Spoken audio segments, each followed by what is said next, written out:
Sign the papers, Audrey. You're holding me back. Those were the last words Ryan said to the woman who had supported him when he had nothing. He thought he was discarding a broken, penniless housewife who would fade into oblivion. He thought his new life with a younger, wealthier fiancée was his ticket to the elite circle. He was wrong. Dead wrong.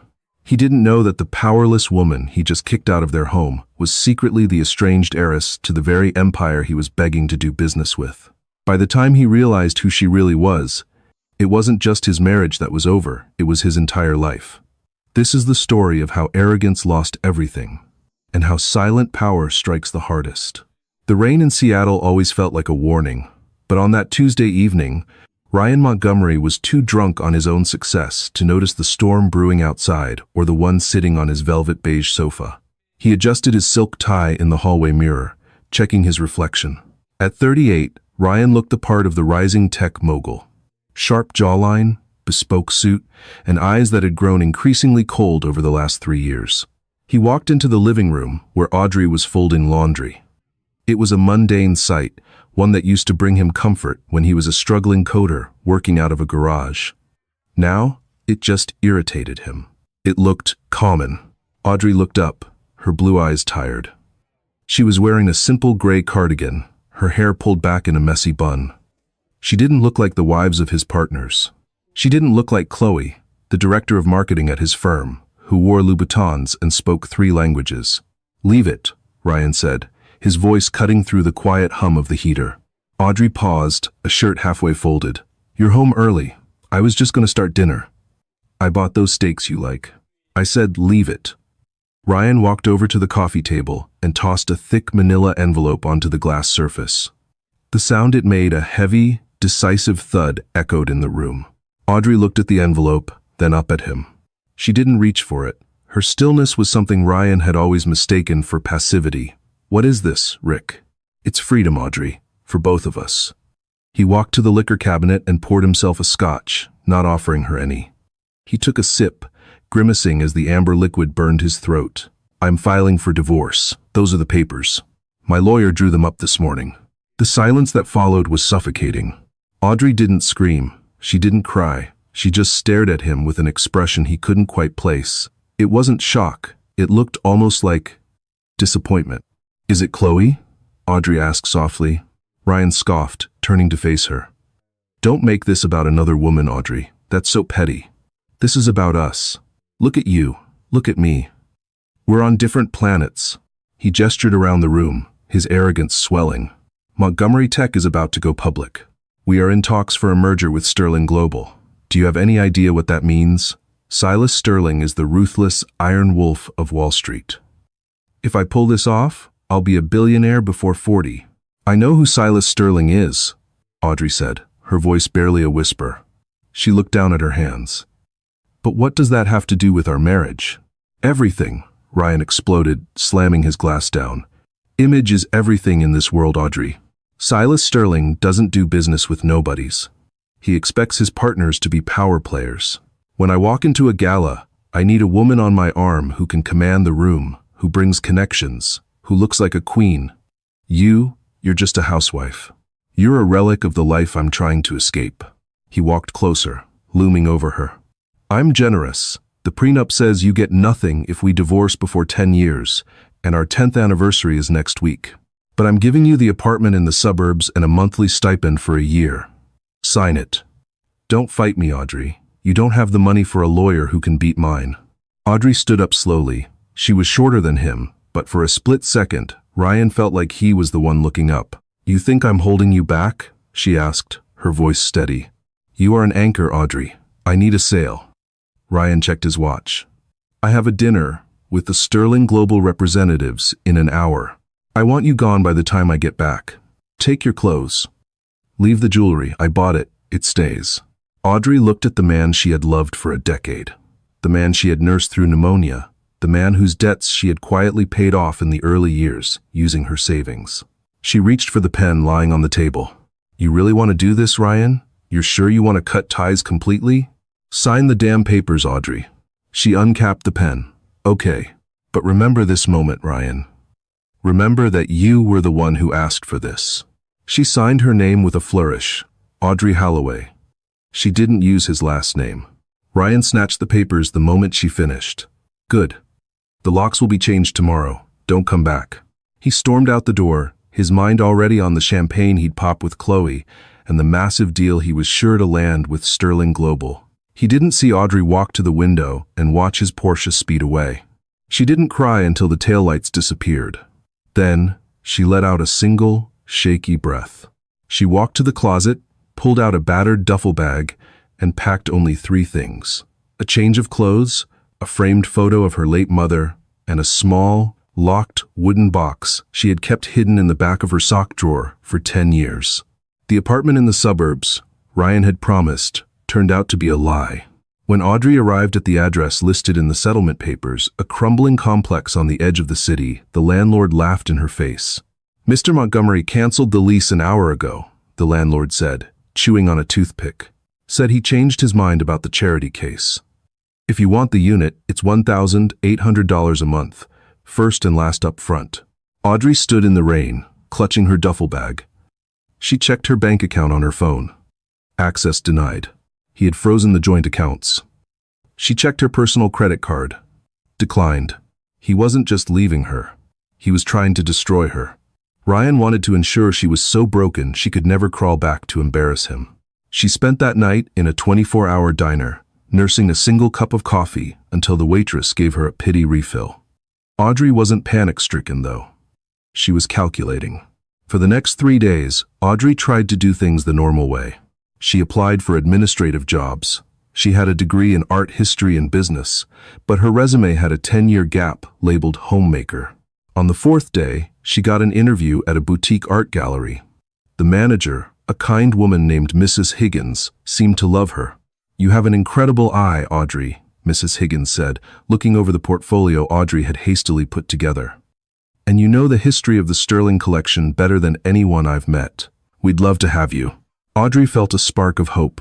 "Thank you. I can start immediately." Just as Mrs. Higgins reached for the contract, her office phone rang.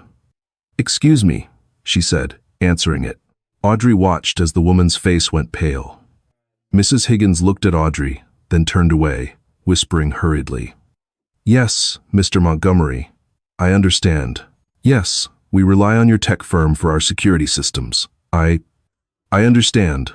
The line went dead. Mrs. Higgins looked at Audrey with tears in her eyes. "I'm so sorry, Audrey. The position has been filled." "He called you," Audrey said flatly. He said you're unstable, that you stole from him, and that if I hire you, Montgomery Tech will pull our security contracts and blacklist us from the city gala." Mrs. Higgins looked down. "I can't afford to lose that contract. Please leave." Audrey walked out into the blinding afternoon sun. She had $40 left in her pocket. She had no home, no job, and a husband who was actively hunting her prospects for sport. She walked to a park bench and sat down, watching the skyscrapers of the financial district glint in the distance. Specifically, she looked at the tallest one, the Sterling Tower. It pierced the clouds, a monolith of black glass and steel. Ryan wanted to merge with them. He wanted to impress Silas Sterling. Audrey opened her duffel bag and took out the small, locked wooden box. She fished a key out from a hidden seam in her wallet. Her hands trembled as she unlocked it. Inside wasn't jewelry or money. It was a simple, ancient-looking flip phone and a single, heavy signet ring bearing a crest. A silver wolf, holding a rose. She hadn't touched these items in 12 years. Not since she ran away from the crushing weight of her legacy to find true love and a normal life. She had wanted to be loved for Audrey, not for the billions attached to her name. She thought she had found that with Ryan. She picked up the flip phone. It had one number saved. She dialed. It rang once. Twice. "This line is for emergencies only," a voice rasped on the other end. It was deep, old, and terrified. It was the voice of the head of security for the Sterling family. "Identify yourself." "Protocol 7 Alpha," Audrey said, her voice changing. The softness of the housewife was gone. In its place was a tone of icy command that she had learned in boardrooms before she even hit puberty. "Authentication code. Rose Thorn Winter." There was a gasp on the other line. "Miss Audrey? Is that really you?" "It's been 12 years." "The chairman?" He stopped looking. but he never stopped waiting. Is my grandfather in the city? Alfred? The chairman is in the penthouse at the tower. He is currently reviewing a merger proposal from a Montgomery Tech. Audrey's eyes narrowed. Cancel his afternoon schedule, Alfred. I'm coming in. He will be overjoyed. Shall I send the car? No, Audrey said, standing up and looking at her reflection in a shop window. She looked ragged, tired, and poor. I'll walk. I want the front desk to see me exactly like this. And Alfred? Yes, Miss Audrey? Tell my grandfather that the prodigal granddaughter is returning, and tell him I'm ready to be a Sterling again. I have a company to bury. She snapped the phone shut. 30 minutes later, Audrey walked into the lobby of Sterling Tower. It was a cathedral of capitalism, marble floors, gold inlays, and security guards who looked like mercenaries. She approached the front desk. The receptionist, a young woman with too much makeup, barely looked up. Deliveries are in the back, she drawled. I'm here to see Silas Sterling, Audrey said calmly. The receptionist laughed. Honey, everyone is here to see Mr. Sterling. You have an appointment? No. Then get out before I call security. You're scaring the clients. Just then, the elevator banks at the far end of the hall dinged. The sound was distinct. It was the private executive lift. The lobby went silent. A phalanx of bodyguards poured out, clearing a path. In the center walked a man who looked like he was carved from granite. Silas Sterling. He was 80 years old, but walked with the vigor of a man half his age. He wore a suit that cost more than Ryan's car. The receptionist gasped and stood up straight. Mr. Sterling, I'm so sorry. I was just handling this transient. Silas didn't even look at the receptionist. His steel gray eyes locked onto the woman in the dirty cardigan standing by the turnstiles. The lobby held its breath. The Iron Wolf of Wall Street never showed emotion. He was known for eating CEOs for breakfast. But as he looked at Audrey, his face crumbled. Audrey? He whispered, his voice echoing in the cavernous room. Audrey stepped past the security line. The guards didn't move to stop her. They saw the resemblance in the eyes. The cold, steel-gray Sterling eyes. Hello, grandfather, Audrey said. Silas Sterling, the most feared man in New York, fell to his knees and wrapped his arms around her waist, burying his face in her cheap sweater. You came back, he sobbed, shocking the entire lobby. My little girl came back. Audrey stroked his silver hair, her eyes looking over his shoulder at the confused receptionist, and beyond the glass doors to the city that Ryan thought he owned. I'm back, grandfather, she whispered, and I need a favor. There's a man named Ryan Montgomery coming to see you tomorrow. Silas stood up, his face instantly hardening back into the Iron Wolf, but his hand gripped hers tightly. He saw the pain in her eyes, the lack of a wedding ring, the cheap clothes. He put the pieces together in a second. Montgomery, Silas growled, the name sounding like a death sentence. The one begging for capital? Yes, Audrey said. He thinks he's a king. I want you to let him believe it. Invite him to the gala on Saturday. Tell him the deal is his. And then? Silas asked, guiding her toward the private elevator. And then, Audrey said, a cold smile touching her lips, a smile that looked exactly like her grandfather's. I want to introduce myself. The water in the master bathroom of the Sterling penthouse was not just hot, it was a calibrated embrace. Audrey sat in the sunken marble tub, the steam rising around her like a protective veil. She stared at her hands, the same hands that had scrubbed Ryan's floors, ironed his shirts, and signed the divorce papers just 24 hours ago. They looked different now. The calluses from housework were still there, but the trembling had stopped. She was no longer Audrey Holloway, the discarded wife. She was Audrey Sterling, sole heir to a dynasty that dated back to the robber barons of the 19th century. There was a soft knock on the door. Miss Audrey? It was Alfred. The medical team has finished their assessment. They've confirmed you are malnourished and exhausted, but otherwise healthy. Your grandfather is waiting in the library. Thank you, Alfred. I'll be out in a moment. Audrey stood up, the water cascading off her skin. She wrapped herself in a robe made of Egyptian cotton so thick it felt like a blanket. As she walked into the dressing room, she stopped. It was exactly as she had left it 12 years ago. Her grandfather hadn't changed a thing. The rows of designer gowns, Oscar de la Renta, vintage Chanel, unreleased Alexander McQueen hung like ghosts of the girl she used to be. But she didn't reach for the past. She reached for the phone on the vanity. She dialed a number she knew by heart, a private line to the Pierre Hotel's most exclusive personal shopper, a woman named Dominique who handled wardrobes for royalty. "Dominique," Audrey said, her voice dropping an octave, shedding the softness of the suburbs. "I need a wardrobe. Not for a debutante, for a predator. Send the executive noir collection to the Sterling penthouse. And I need a dress for the gala on Saturday, something that stops the heart." 30 minutes later, Audrey entered the library. It was a room that smelled of old leather, cognac, and power. Silas Sterling was sitting by the fireplace, reviewing a dossier. He didn't look up immediately, a tactic he used to assert dominance, even with family. Audrey didn't fidget.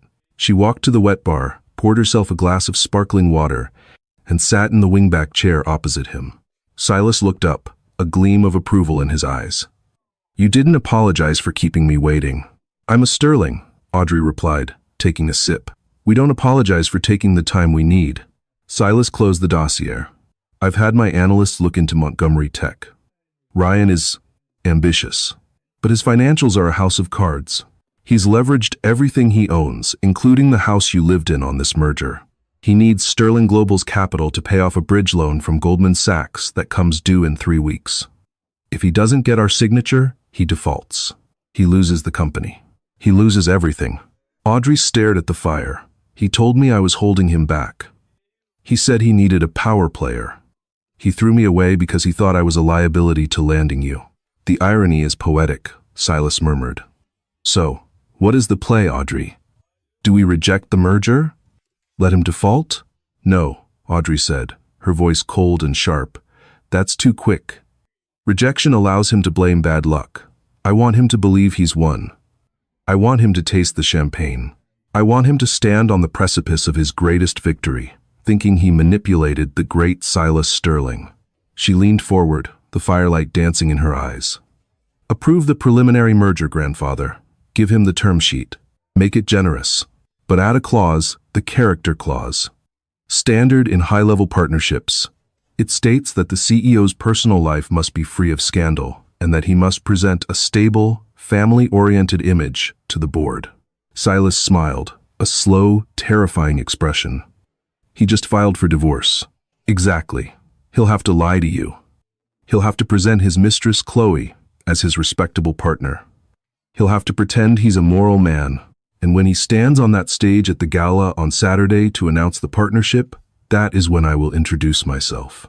Silas nodded, reaching for a bell on his desk. "It shall be done." "But Audrey, are you ready?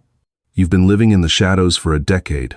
The press will be there. Vogue, the Wall Street Journal, Bloomberg. Once you step back into the light, there is no going back to anonymity." Audrey stood up and walked to the window, looking down at the city.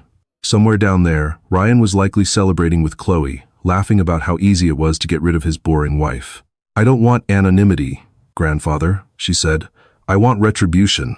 Ryan Montgomery felt like a god. He sat in his corner office at Montgomery Tech, overlooking the Seattle skyline. The rain had stopped, replaced by a crisp, golden afternoon. On his desk sat a bottle of Macallan 25, opened and breathing. Chloe walked in, closing the door with her hip. She was wearing a crimson dress that hugged every curve, the kind of dress Audrey would never have worn. She held a tablet in her hand, her eyes bright with excitement. "You won't believe this, Rick," she said breathlessly. "We just got the email from Sterling Global's legal team. They want a meeting. Tomorrow. In New York." Ryan jumped up, grabbing Chloe by the waist and spinning her around. "I knew it.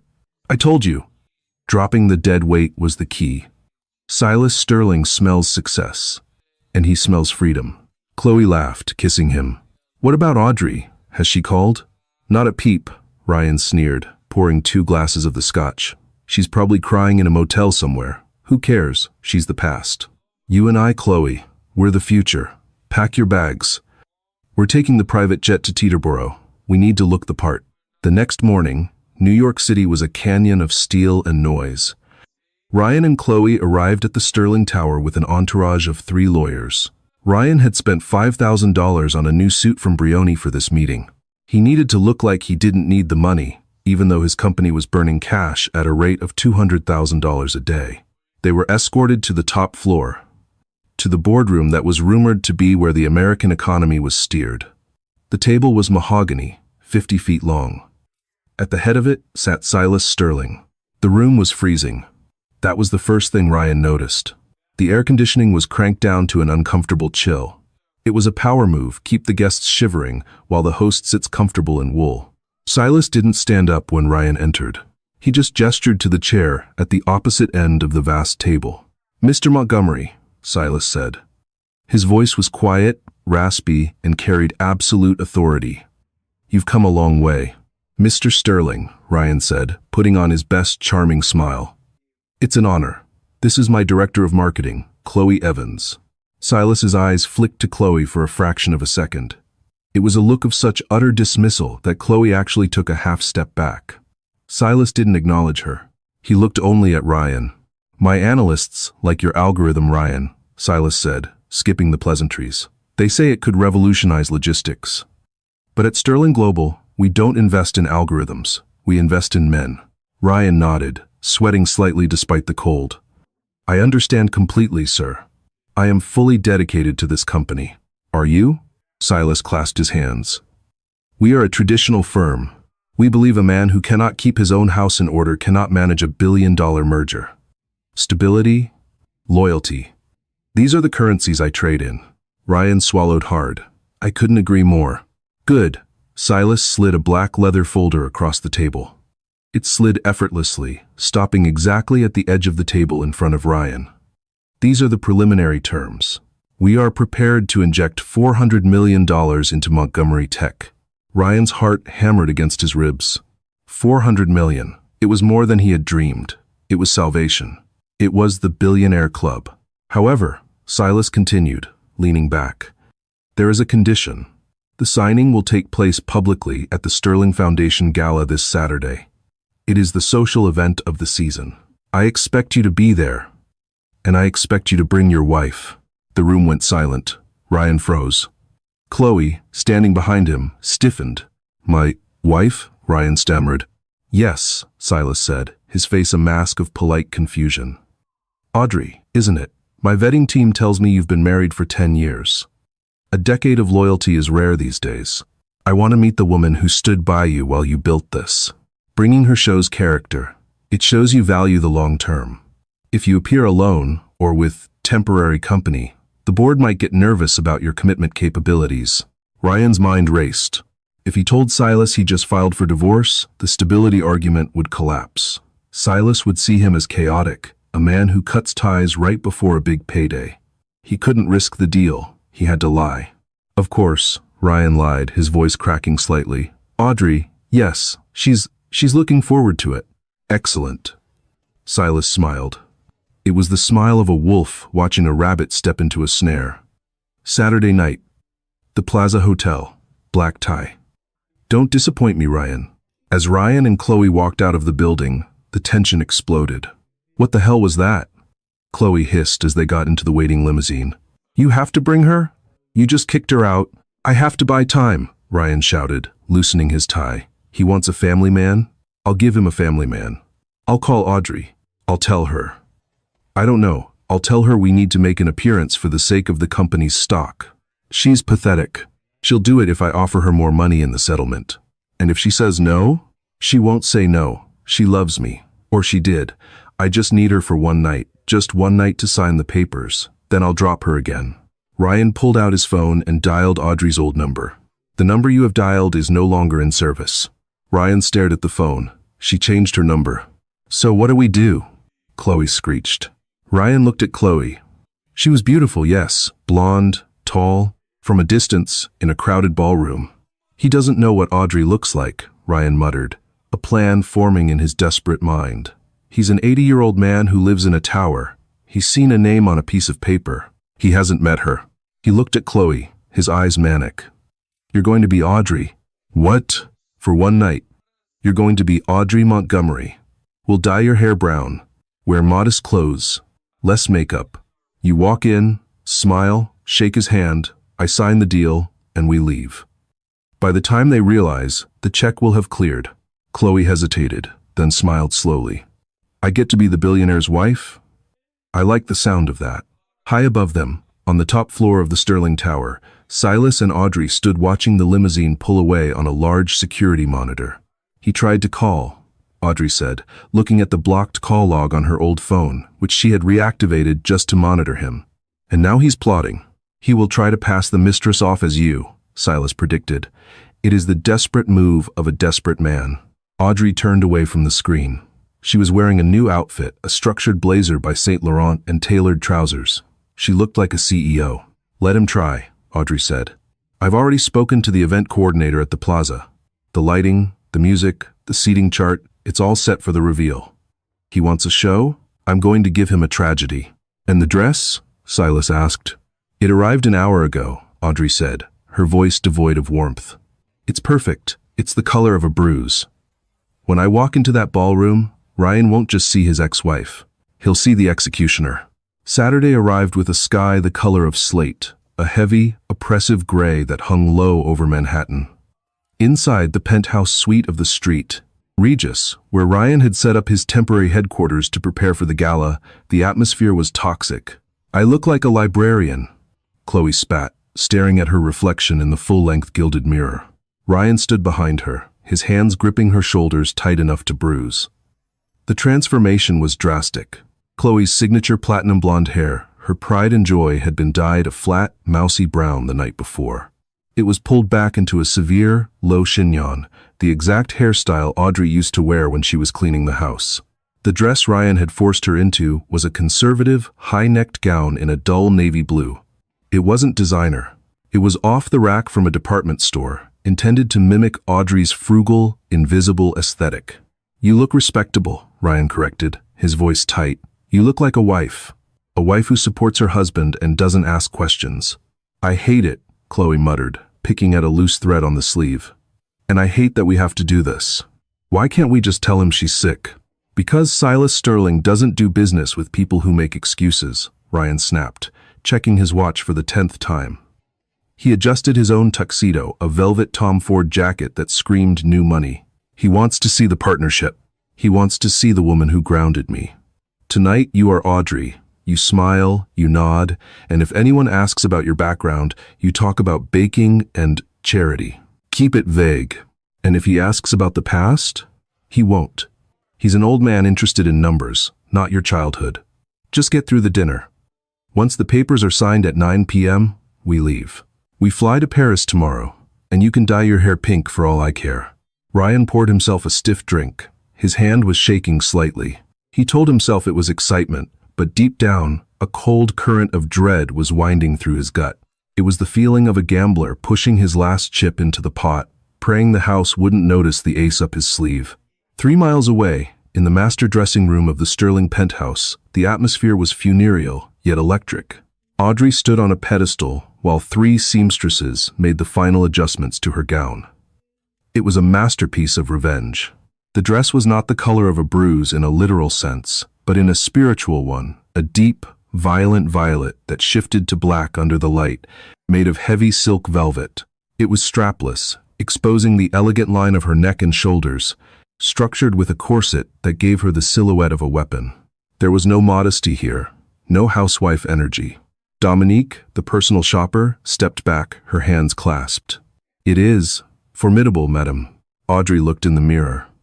She didn't recognize herself. The woman looking back had eyes of ice. Her hair, usually messy, was blown out into a sleek, dark curtain that fell down her back. "The jewelry, Miss Audrey?" Alfred asked, stepping forward with a velvet tray. On the tray lay the sterling rose. It was a necklace that hadn't been seen in public since Audrey's grandmother wore it to the Met Gala in 1998. A cascade of white diamonds leading to a central, blood-red ruby the size of a pigeon's egg. It was worth more than Montgomery Tech's entire annual revenue. "Put it on," Audrey whispered. Alfred fastened the clasp. The weight of the stones settled on her collarbone, cold, heavy, and undeniable. "The car is waiting," Alfred said softly. "The chairman has already left. He wanted to greet Mr. Montgomery personally." Audrey stepped off the pedestal. She picked up a clutch bag encrusted with black crystals. Inside was her old phone, the divorce papers Ryan had thrown at her, and a fountain pen. "Let's go, Alfred," she said, her voice devoid of tremors. "It's time to sign the deal." The grand ballroom of the Plaza Hotel was a sensory overload of wealth. The air smelled of expensive perfume, white truffles, and old money. Crystal chandeliers the size of small cars hung from the gold-leafed ceiling, casting a warm, flattering glow over the 300 guests. Senators, oil tycoons, tech giants, and the sharks of Wall Street.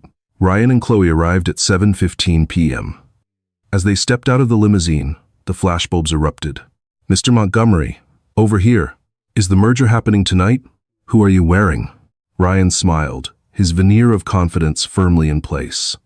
He guided Chloe, who looked terrified and kept her head down through the gauntlet of press. "Just keep moving," he hissed in her ear. "Don't look at the cameras directly." Audrey hates cameras. It's perfect. They entered the ballroom. It was a sea of black ties and couture gowns. Ryan scanned the room, looking for the target. He spotted Silas Sterling near the center of the room, holding court. The old man was seated in a high-backed velvet chair, looking like a king on a throne, surrounded by eager executives trying to get a word in. Ryan took a deep breath. Game time. He steered Chloe toward the circle. As they approached, the crowd parted. People knew who Ryan was tonight, the chosen one, the man Silas Sterling had picked. They looked at him with envy. "Mr. Sterling," Ryan said, his voice projecting smoothly. Silas turned. His face was unreadable, his eyes obscured by the reflection of the chandeliers in his spectacles. He looked at Ryan, then slowly, agonizingly, shifted his gaze to Chloe. The silence that stretched between them lasted 5 seconds. To Ryan, it felt like 5 years. "Ryan," Silas said, his voice dry as parchment, "and this must be Audrey." Chloe froze. She had rehearsed a line, but under the gaze of the Iron Wolf, her mind went blank. She curtsied an awkward, jerky motion that made a nearby socialite suppress a giggle. "It's nice to meet you, sir," Chloe stammered, her voice pitching too high. Silas didn't offer his hand. He merely stared at her, his eyes dissecting every inch of her cheap dress, her dyed hair, her trembling hands. "You look different than I imagined, Audrey," Silas said softly. "Ryan told me you studied art history. Tell me, what do you think of the frescoes in the lobby? They are originals from the 1907 renovation." Ryan's blood ran cold. He hadn't prepped her for art trivia. Chloe blinked rapidly. "Oh, they're very big. Very nice colors." A ripple of uncomfortable silence went through the circle of onlookers. Nice colors was not how the wife of a billionaire spoke. Silas smiled, but it didn't reach his eyes. "Indeed, colors are important. Shall we sit?" "Dinner is being served." They were led to the head table. It was a place of honor, elevated slightly above the rest of the room. Ryan sat to Silas's right. Chloe sat next to Ryan. The dinner was an ordeal. Every time Silas spoke, he laid a trap. "So, Audrey," Silas said, cutting into his filet mignon with surgical precision. "Ryan tells me you've been married 10 years. You must remember the crash of 21. Ryan's first company went under. How did you manage to keep his spirits up during the bankruptcy?" Chloe looked at Ryan in panic. She hadn't known him in 2021. She had been an intern at a different firm. Ryan jumped in, his smile tight. "Oh, Audrey is very modest, Silas. She doesn't like to dwell on the hard times. She just cooked. Lots of comfort food. Right, darling?" "Right," Chloe squeaked, taking a massive gulp of wine. "Meatloaf. I made lots of meatloaf." Silas chewed slowly. "Meatloaf. Fascinating. My granddaughter used to make a dish, a beef bourguignon. It took 3 days to prepare. She had patience. I admire patience in a woman." Ryan laughed nervously. "Well, we're looking forward to the future, not the past." "The merger." "Yes," Silas said, wiping his mouth with a linen napkin. "The merger." The lights in the ballroom dimmed. The murmuring of the crowd died down. A spotlight hit the stage behind the head table. "Ladies and gentlemen," a voice boomed over the speakers. "Please welcome the chairman of Sterling Global, Silas Sterling." Silas stood up. He moved to the podium, gripping the sides with his gnarled hands. He looked out over the crowd. "Tonight is a night of legacy," Silas began, his voice amplified, booming through the hall. "I have spent 50 years building Sterling Global. I have no children living. For years, people have asked me, who will carry the torch? Who has the strength, the integrity, and the history to lead this empire into the next century? Ryan straightened his tie. This was it. He glanced at Chloe and winked. We did it. I have found a partner, Silas continued. A partner who understands the value of loyalty. A partner who knows that a contract is only as good as the blood that signs it. He turned and looked directly at Ryan. The spotlight swiveled to hit Ryan, blinding him slightly. The room applauded polite, expectant applause. Ryan started to stand up, buttoning his jacket. But first, Silas said, raising a hand. The applause stopped instantly. Ryan froze, hovering halfway out of his chair. A king cannot rule without his queen, Silas said, his voice dropping to a dangerous growl. And a man who lies about his queen cannot rule at all. Ryan sank back into his chair, confused. What? Mr. Montgomery brought a guest tonight, Silas said, gesturing to Chloe. He introduced her as his wife, Audrey, a charming woman. But she is not Audrey. A gasp rippled through the room. Whispers broke out like wildfire. Chloe turned pale, shrinking into her seat. I asked Mr. Montgomery to bring his wife because I wanted to see if he was a man of honor, Silas thundered. Instead, he brought a counterfeit. He thought I was old. He thought I was blind. Ryan stood up, his face red. Now wait a minute, Silas. This is a misunderstanding. Audrey is ill. Audrey is not ill, Silas cut him off. Audrey is here. Silas pointed to the massive double doors at the back of the ballroom. The doors groaned open. The room went dead silent. Standing in the frame, backlit by the hallway lights, was a silhouette. She stepped forward, the velvet of her dress absorbing the light, the sterling rose ruby blazing at her throat like a drop of fresh blood. She walked down the center aisle. Her gait was not the shuffle of a broken housewife. It was the stride of a predator. The click of her heels on the marble floor echoed like gunshots. Ryan squinted against the spotlight. He recognized the walk. But he didn't recognize the woman. This woman radiated power. She looked expensive. As she got closer, the guests gasped. They recognized the necklace. The older guests recognized the face, the same bone structure as the late Eleanor Sterling. She stopped at the foot of the stage, 10 feet from where Ryan sat paralyzed. She looked up at him. Ryan's brain short-circuited. It was Audrey, but it wasn't. The gray cardigan was gone. The messy bun was gone. The sadness was gone. Hello, Ryan, she said.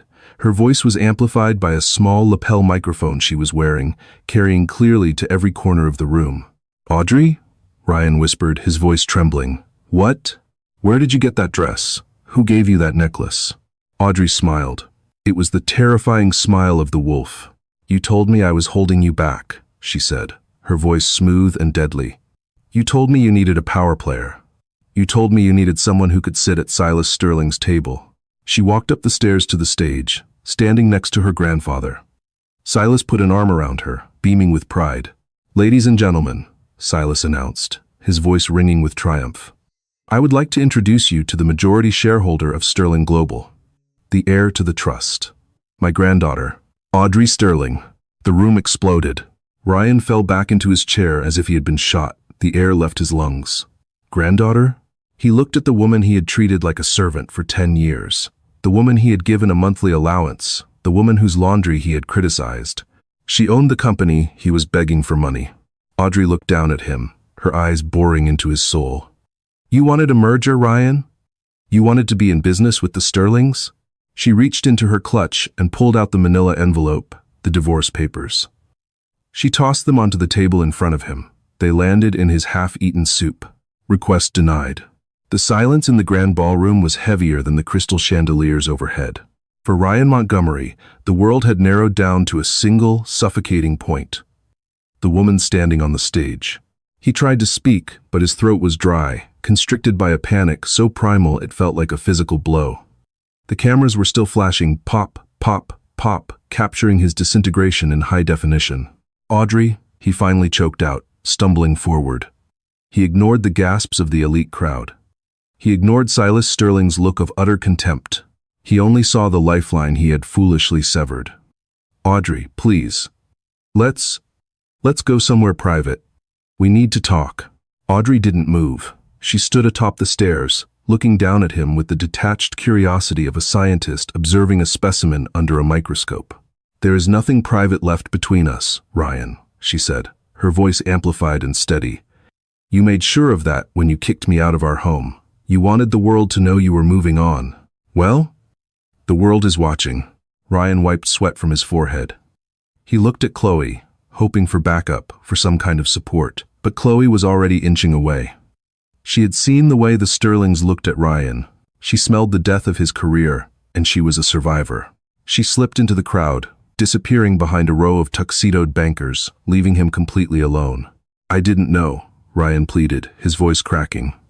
He held his hands out, palms up. "If I had known who you were, if I had known you were a Sterling, I never would have." "You never would have what?" Audrey interrupted, her tone sharp as a scalpel. "You never would have left me? You never would have treated me like furniture for 10 years? That is exactly the point, Ryan." She took a slow step down the stairs, the crowd parting for her. She stopped just out of his reach. "You loved the idea of power," she said quietly. "Only for him in the front row to hear. But you couldn't recognize real power when it was folding your laundry. You thought value came from a name, or a bank account, or a merger. You didn't realize that I was the one fixing your mistakes. I was the one balancing your books in the dark so you wouldn't feel like a failure. I was the foundation you stood on to reach for the stars." She gestured to the ballroom, to the opulence surrounding them. "You wanted this life? You wanted the Sterling legacy?" Audrey reached into the pocket of her blazer, a motion Ryan had seen her do 1,000 times to retrieve a grocery list or a coupon. But this time, she pulled out a folded document stamped with the seal of the New York State Supreme Court. "You mentioned a bridge loan," Audrey said, her voice turning to steel. "The $50 million you borrowed from Goldman Sachs to keep Montgomery Tech afloat until this merger went through. It was due in 3 weeks. Ryan's face went gray. "Yes. The merger covers it. That was the deal."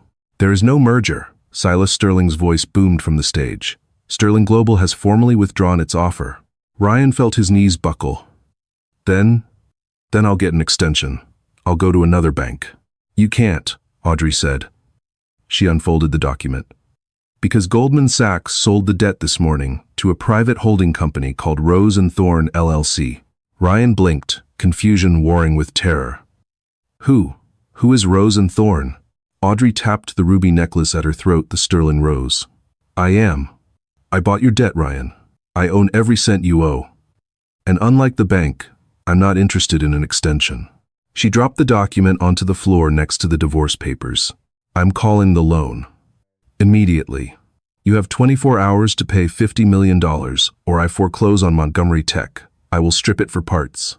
I will take the patents. I will take the building. I will take the chair you sit in." Ryan fell to his knees. It wasn't a metaphorical fall. His legs simply gave out. He hit the marble floor with a sickening thud. He was bankrupt. He was ruined. The company he had sacrificed his marriage for was now owned by the wife he had discarded. "Audrey," he wept, humiliating himself completely. "Please. We were married 10 years. Doesn't that mean anything?" The prenup says." "The prenup?" Audrey said, a small, sad smile touching her lips. "Expired on our 10th anniversary, which is next Tuesday. But you filed for divorce last week to avoid sharing your future millions with me. You were so greedy, Ryan, that you cut me loose days before you would have been legally entitled to a settlement from the Sterling estate." A collective gasp went through the room. The irony was a physical weight in the air. By trying to save a few $1,000s in alimony, Ryan had walked away from a potential fortune of billions. "You played yourself," Audrey whispered. She turned her back on him. It was the ultimate dismissal. She looked up at Silas. "I'm ready to go home, grandfather." 2 massive security guards stepped forward, hoisting Ryan up by his armpits. He was sobbing now, babbling incoherently about second chances, about love, about mistakes. But the music had already started playing a swelling orchestral piece that drowned out his cries. As the guards dragged him toward the exit, Ryan looked back one last time. He saw Audrey Sterling standing center stage, the spotlight turning her violet dress into a flame. She wasn't looking at him. She was laughing softly at something her grandfather said, a glass of champagne in her hand. She looked radiant. She looked powerful. She looked like a woman who had finally taken out the trash.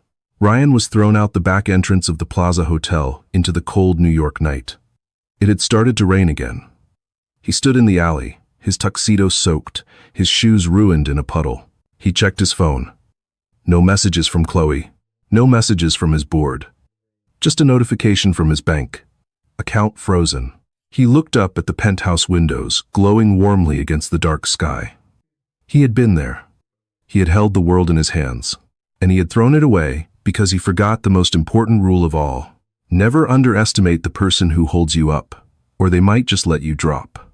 Ryan Montgomery spent the rest of his life chasing the shadow of what he almost had. Montgomery Tech was liquidated within the month, its assets absorbed into the Sterling empire. Ryan was last seen working as a mid-level manager in a logistics firm in Ohio, a gray man with a story nobody believed. Audrey never remarried. She took over as CEO of Sterling Global 3 years later, leading the company into a new golden age. She wore the Sterling rose every day, a reminder not of her wealth, but of her worth. The story of their marriage became a cautionary tale whispered in boardrooms and country clubs. It serves as a brutal reminder to us all. Arrogance is a blindfold. When you look down on people, you miss the crown they might be hiding. Treat everyone with respect, not because of who they might be, but because of who you should be. Because you never know when the powerless person in the room is holding the keys to your entire future. Wow, what a roller coaster. I honestly got chills when she revealed she bought his debt. What did you think of Audrey's revenge? Was it too harsh, or did Ryan get exactly what he deserved? Let me know your thoughts in the comments below. I read every single one. If you enjoyed this story of justice and karma, please smash that like button. It really helps the channel grow. And if you haven't already, hit subscribe and ring the notification bell so you never miss a new story. We have an even crazier drama coming up next week about a cheated bride who discovers her fiancé's secret on the wedding day. You won't want to miss it. Thanks for watching, and see you in the next video.